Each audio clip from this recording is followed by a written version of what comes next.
Un segundo. Imagina que te despiertas en una habitación que no reconoces. No es tu casa. No es un hotel. Las paredes son blancas. O quizá tienen ese papel pintado barato de un motel de carretera. No sabes cuánto tiempo llevas ahí.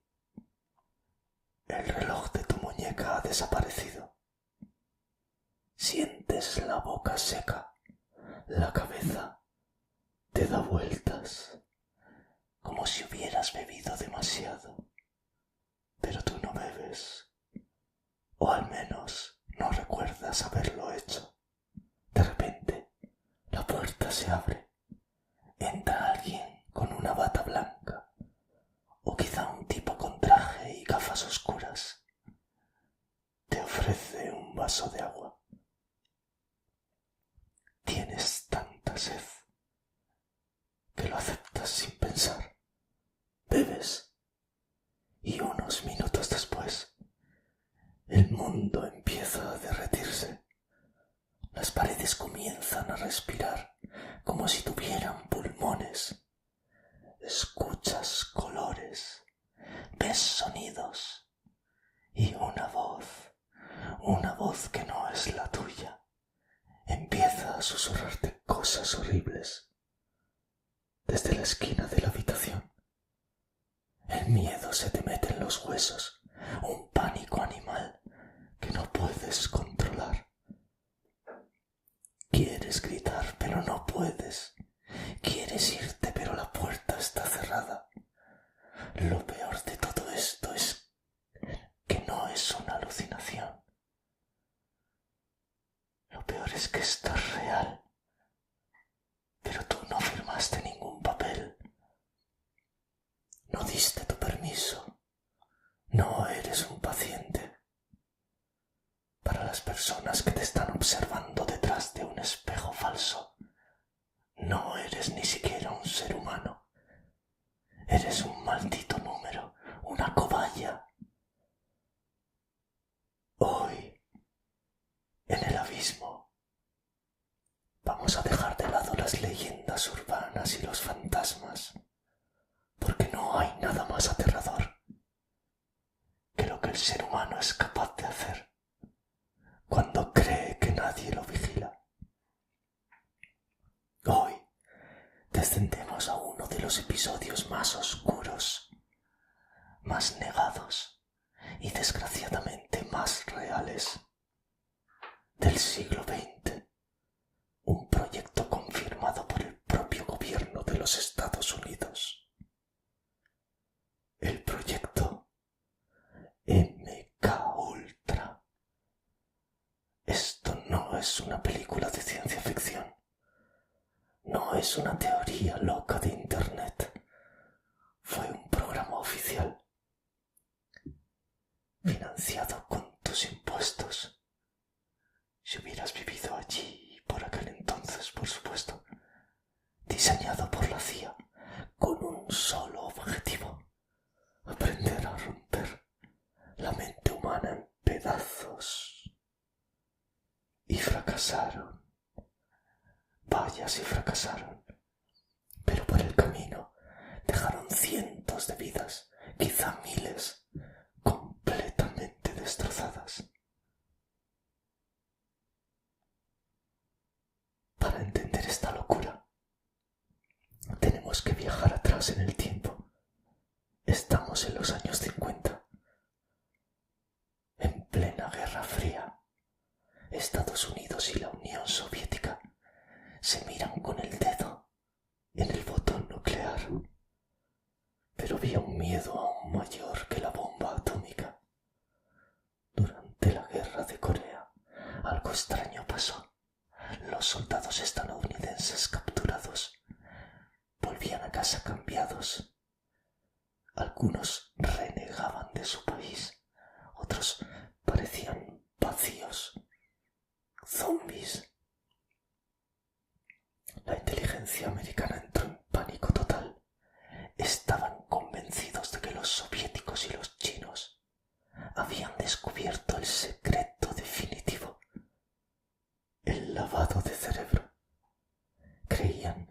los comunistas tenían una pócima, una técnica secreta para controlar la voluntad de cualquiera.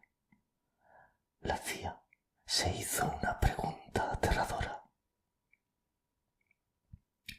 ¿Y si el enemigo puede pulsar un botón en la mente de nuestros agentes y convertirlos en traidores? ¿Y si pueden controlar al mismísimo presidente? El miedo los estaba destrozando por dentro, y cuando tienes miedo puedes justificar cualquier atrocidad en nombre de la seguridad. Así nació el 13 de abril de 1953 el programa MK Ultra. Al mando pusieron a un hombre que parecía inofensivo, el doctor Sidney Gottlieb. Si lo vieras por la calle no te daría miedo.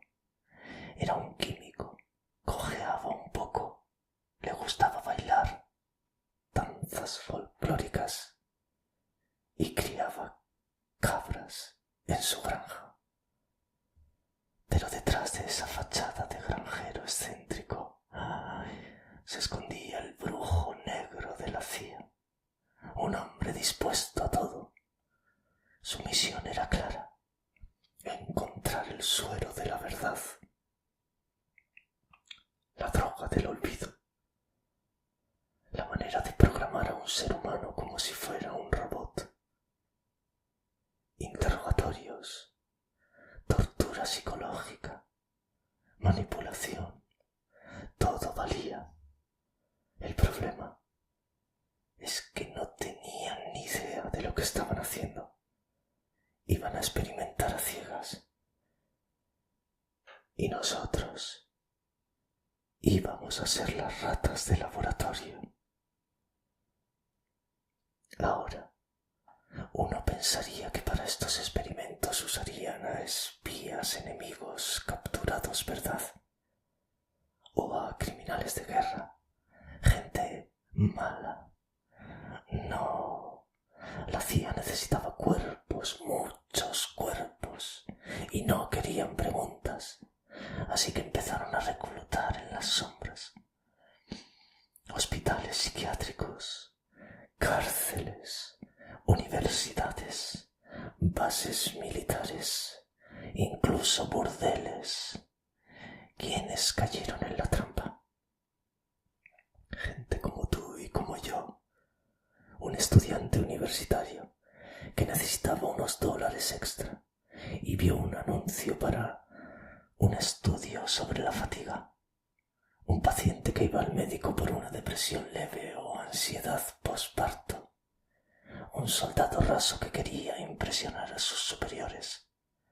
Presos con delitos menores que harían lo que fuera por reducir su condena. Nadie les dijo: oye, vamos a probar drogas experimentales contigo hasta que tu cerebro haga un cortocircuito. No, nadie firmó un consentimiento informado real. Muchos creían que estaban recibiendo terapia médica. Creían que los doctores querían curarlos. Esa es la verdadera traición del MK Ultra. Usaron la confianza de la gente, la confianza en los médicos, en el gobierno, en la ciencia, para destrozarlos. Entre el 53 y el 63, la CIA se obsesionó con una sustancia nueva, algo que casi nadie conocía entonces: el LSD. Hoy en día asociamos el LSD con los hippies, ¿verdad? Con Woodstock, con paz y amor. Pero para la CIA, el LSD no era diversión, era un arma. Gottlieb creía que el ácido podía ser la llave maestra.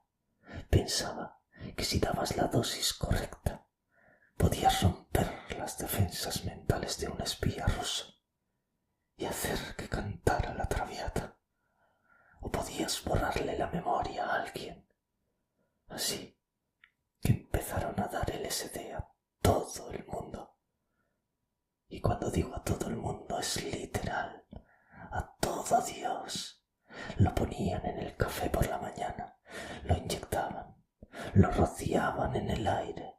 Hubo fiestas de la CIA donde drogaban a sus propios compañeros, solo para ver qué pasaba. Imagínate estar en una reunión de trabajo aburrida y de repente la corbata de tu jefe se convierte en una serpiente.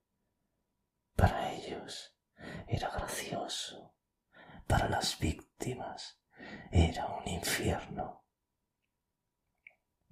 Los efectos documentados son de pesadilla. Hablamos de ataques psicóticos que duraban días, alucinaciones de 24, 48 horas sin parar, gente que olvidaba quién era, cómo se llamaba, o que se quedaban en un estado de terror permanente. No era control mental, era vandalismo mental. Estaban tirando piedras a las ventanas de la mente humana, solo para ver cómo se rompían los cristales. Déjame contarte la historia de Frank Olson, porque Frank no era un vagabundo, ni un prisionero. Frank era uno de los suyos. Frank Olson era un experto en armas biológicas que trabajaba para el ejército, un científico brillante, padre de familia. En noviembre de 1953, Frank fue a un retiro de trabajo en una cabaña en el bosque. Estaba con sus colegas de la CIA y del ejército. Allí estaba nuestro brujo negro, Sidney Gottlieb, y decidió que sería divertido drogar a todo el grupo sin avisar. Puso LSD en una botella de Cointreau. Brindaron, bebieron mucho. Frank Olson nunca había probado las drogas. De repente, el mundo se le vino encima. Entró en una crisis profunda. Se volvió paranoico, confundido. Sentía que se había vuelto loco o que había cometido un error terrible. Volvió a casa, pero ya no era el mismo. Estaba aterrorizado. Le dijo a su mujer que quería dejar su trabajo, que había visto cosas terribles. La CIA lo llevó a Nueva York, supuestamente para ver a un psiquiatra. Lo metieron en la habitación 1018 del Hotel Statler. La noche del 28 de noviembre, a las 2:30 de la madrugada, Frank Olson atravesó la ventana cerrada de su habitación. Cayó 13 pisos. Murió al instante, al impactar contra el asfalto. La versión oficial: suicidio por depresión laboral. La familia lo creyó y así vivió durante décadas. Pero años después, los documentos salieron a la luz. Se supo que lo habían drogado. Se supo que Frank quería salirse del programa porque le parecía inmoral. Se supo que en la habitación había 2 agentes de la CIA con él. Cuando saltó. ¿Y por qué lo digo entre comillas? Os lo imagináis, ¿verdad? ¿Realmente se tiró? ¿O lo empujaron porque sabía demasiado? En 1976, el presidente Ford tuvo que pedir perdón a la familia en el mismísimo despacho Oval. Les dieron dinero pero nunca hubo juicio, nunca hubo culpables. Frank fue solo un daño colateral.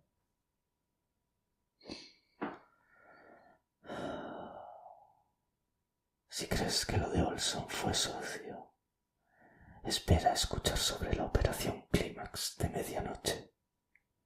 Aquí entra en escena George Hunter White, un tipo gordo, calvo, ex agente de narcóticos que disfrutaba con el vicio. La CIA lo contrató y le dio carta blanca.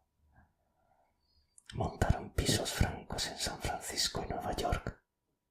Decoraron los apartamentos con cuadros eróticos, luces rojas, muebles de lujo y espejos. Pero espejos unidireccionales, de esos que por un lado reflejan, pero por el otro son como una ventana. La CIA contrató a chicas de la noche. Su trabajo era atraer a hombres a esos apartamentos, clientes normales, gente de la calle, marineros, hombres de negocios. Una vez dentro, las chicas les servían bebidas. ¿Pero qué llevaban esas bebidas? Lo sabéis, ¿verdad? Unas dosis exageradas de LSD. Y mientras el pobre diablo perdía la cabeza, George White se sentaba al otro lado del espejo, con un martini en la mano, un cuaderno de notas y, ojo al dato, un inodoro portátil. Sí, el tipo se pasaba tanto tiempo ahí sentado mirando que ni siquiera iba al baño. Lo grababan todo, audio y vídeo. La excusa oficial era: queremos ver si las drogas hacen que los hombres confiesen secretos en la cama. Pero la realidad era mucho más sucia y perversa. Era como un voyeurismo pagado por el gobierno. Un informe interno de 1955 decía con total frialdad: los sujetos hablan libremente de sus fantasías más íntimas. A veces entran en pánico. Es fascinante. Se reían de la gente. ¿Pero qué pretendían con eso? Es que no lo entiendo. Imagínate el nivel de perversión. Destruir la mente de un desconocido mientras tomas notas al otro lado de un espejo. Es terrible. Pero si hay un lugar donde MK Ultra tocó fondo, fue en Montreal, Canadá, en el Instituto Allen Memorial. Allí reinaba el doctor Ewen Cameron, un psiquiatra famoso, respetado, que llegó a ser presidente de la Asociación Mundial de Psiquiatría. Pero para sus pacientes era un maldito monstruo. Cameron tenía una teoría. Creía que podía curar la esquizofrenia o la depresión borrando la mente del paciente. Como si coges tu ordenador y formateas el disco duro para instalar un sistema operativo nuevo. La CIA leyó sus teorías y fliparon. Dijeron: a este tío hay que financiarlo. Lo que Cameron hizo allí es difícil de describir. A pacientes que llegaban por problemas menores les aplicaba una técnica llamada conducción psíquica. Primero, los ponía en un coma inducido por drogas. No un día ni dos, meses en coma. Había gente que pasaba 3 meses durmiendo.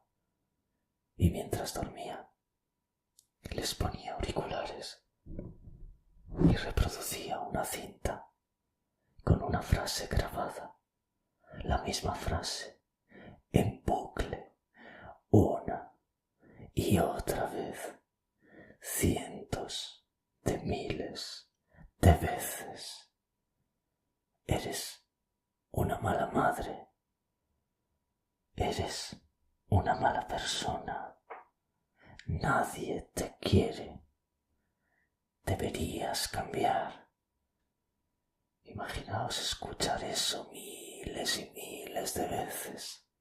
Y por si eso fuera poco, usaba electroshock. Pero no electroshock terapéutico, no. Usaba voltajes 30 o 40 veces superiores a lo normal. Varias veces al día. El resultado no fue la reprogramación. Fue la aniquilación. Los pacientes despertaban y eran como niños. No sabían hablar. No sabían ir al baño solos. No reconocían a sus mujeres, ni a sus hijos, ni a sus maridos. Habían olvidado toda su vida y nunca la recuperaron. Cameron murió haciendo senderismo años después, tranquilo, sin pisar una cárcel. Sus víctimas murieron lentamente, atrapadas en mentes vacías.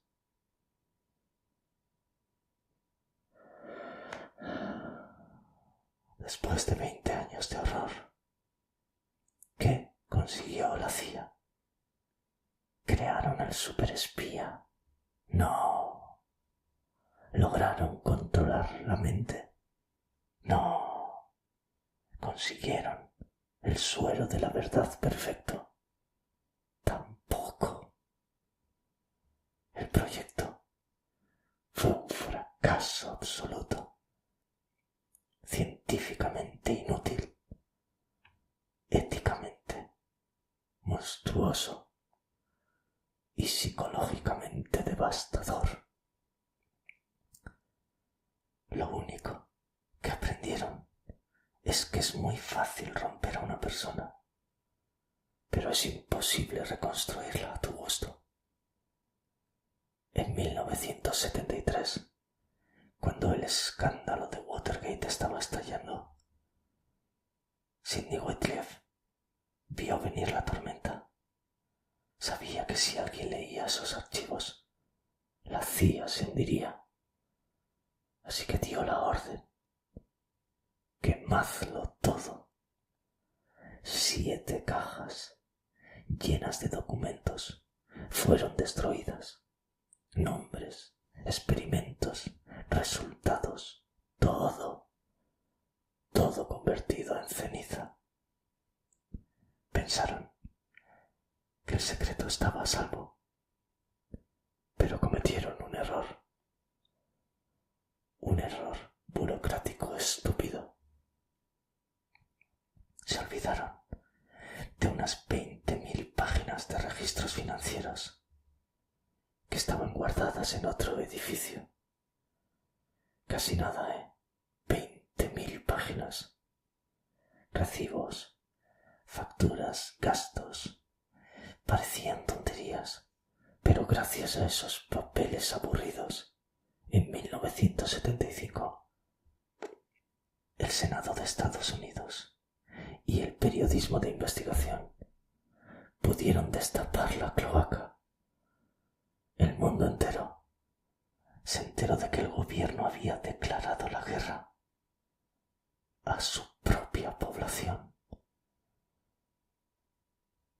Hoy sabemos todo esto porque esos papeles sobrevivieron.